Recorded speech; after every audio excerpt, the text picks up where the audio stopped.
আসসালামু আলাইকুম, নাজমা কিচেনে আপনাদের সবাইকে স্বাগত। আশা করি সবাই ভালো আছেন, আমিও ভালো আছি। আজকে আমি তৈরি করে নেব একবার ভাপিয়ে পুরো পরিবারের জন্য ভাপা পিঠা, তাও সুজি দিয়ে। প্রথম থেকে শেষ পর্যন্ত ভিডিওটা দেখার জন্য অনুরোধ রইল। চলুন তাহলে শুরু করি রেসিপি। প্রথমে একটা বড় বাটি নিয়েছি, এর মধ্যে নিয়ে নিচ্ছি ছোট এক বাটির সুজি। সুজির মাপটা এখানে ছিল 200 গ্রাম।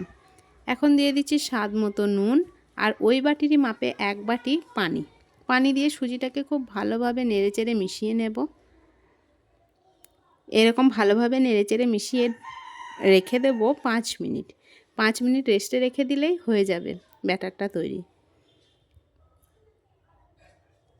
ফিরে আসছি 5 মিনিট পর। 5 মিনিট পর ফিরে এসেছি, দেখুন। এখন এর মধ্যে দিয়ে দিচ্ছি হাফ চা চামচ বেকিং পাউডার। অল্প একটু পানি দিয়ে আবারও সুজিটাকে খুব ভালোভাবে ফেটিয়ে নেব। 5 মিনিট পর কিন্তু সুজিটা অনেকটা ফুলে যায়। এভাবে খুব ভালোভাবে নেড়েচেড়ে নিলাম। এখানে আমার মনে হচ্ছে আর একটু পানির প্রয়োজন, তাই আর একটু পানি দিয়েছি। পানিটা দিয়ে আবারও খুব ভালোভাবে ফেটিয়ে নিচ্ছি। আমার মতো এইভাবে একবার বাড়িতে বানিয়ে দেখবেন। এই সুজির ভাপা পিঠা পুরো পরিবারের জন্য দারুণ লাগবে খেতে।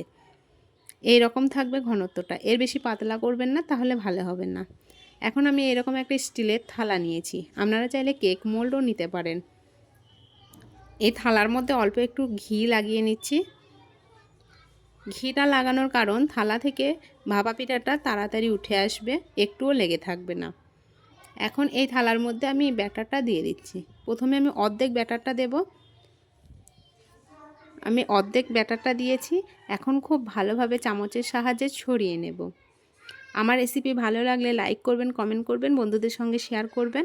যারা প্রথমবার দেখছেন অবশ্যই চ্যানেলটি সাবস্ক্রাইব করবেন, পাশে থাকা বেল আইকনটা অন করবেন সবার প্রথম আমার ভিডিও দেখার জন্য। ফেসবুক থেকে দেখলে লাইক করবেন, কমেন্ট করবেন, ফলো করবেন। আমি চামচের সাহায্যে খুব ভালোভাবে ছড়িয়ে নিলাম। এখন এর মধ্যে দিয়ে দেব খেজুর গুড়। খেজুর গুড় দেবেন, অসম্ভব মজার লাগবে ভাপা পিঠা। খেজুর গুড় না দিলে কিন্তু ভাপা পিঠার স্বাদই পাওয়া যায় না।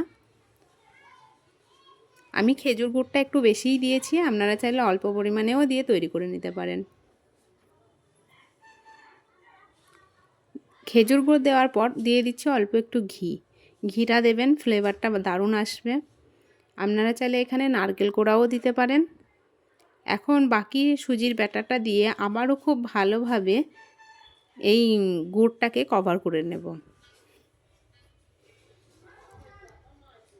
এরকমভাবে খুব ভালোভাবে চামচের সাহায্যে আমি ব্যাটারটা ছড়িয়ে নিচ্ছি। দেখুন এইরকমভাবে তৈরি করে নিয়েছি। এখন এইটা দেখতে সুন্দর লাগার জন্য উপর থেকে আমি কয়েকটা কিশমিশ বসিয়ে দিচ্ছি।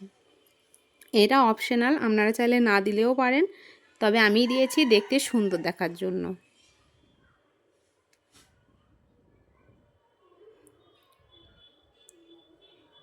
দেখছেন কত সুন্দর লাগছে দেখতে।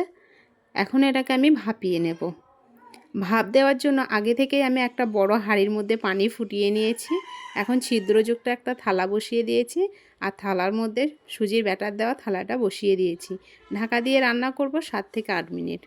আমি 7 থেকে 8 মিনিট দেখাচ্ছি, দেখুন কতটা ফুলে উঠেছে পিঠাটা। এখন একটা চামচ দিয়ে চেক করে নেব ভেতর থেকে হয়েছে কি না। দেখছেন চামচটা ক্লিন বেরিয়েছে, তার মানে এটা ভেতর থেকে হয়ে এসছে। এখন কিছুক্ষণ ঠান্ডা করে বের করে দেখাবো। আমি কিছুক্ষণ ঠান্ডা করে বের করে নিয়েছি, অসম্ভব দেখতে সুন্দর হয়েছে। এরকম একবার বাড়িতে তৈরি করবেন, আশা করি সবার ভীষণ পছন্দ হবে এই সুজির ভাপা পিঠা। একবার ভাপিয়েই পুরো পরিবারের জন্য তৈরি করে নিতে পারেন এই রকম সুজির ভাপা পিঠা। সহজেই কিন্তু থালা থেকে ছেড়ে এসছে, কত সুন্দর লাগছে দেখতে দেখুন। একবার এইভাবে তৈরি করবেন। ভালো যদি রেসিপি ভালো লাগে তাহলে লাইক করবেন, কমেন্ট করবেন, বন্ধুদের সঙ্গে শেয়ার করতে ভুলবেন না। যারা প্রথমবার দেখছেন অবশ্যই চ্যানেলটি সাবস্ক্রাইব করবেন, পাশে থাকা বেল আইকনটি অন করবেন। আজকের এই মতো এই পর্যন্ত। খোদা হাফেজ, টাটা।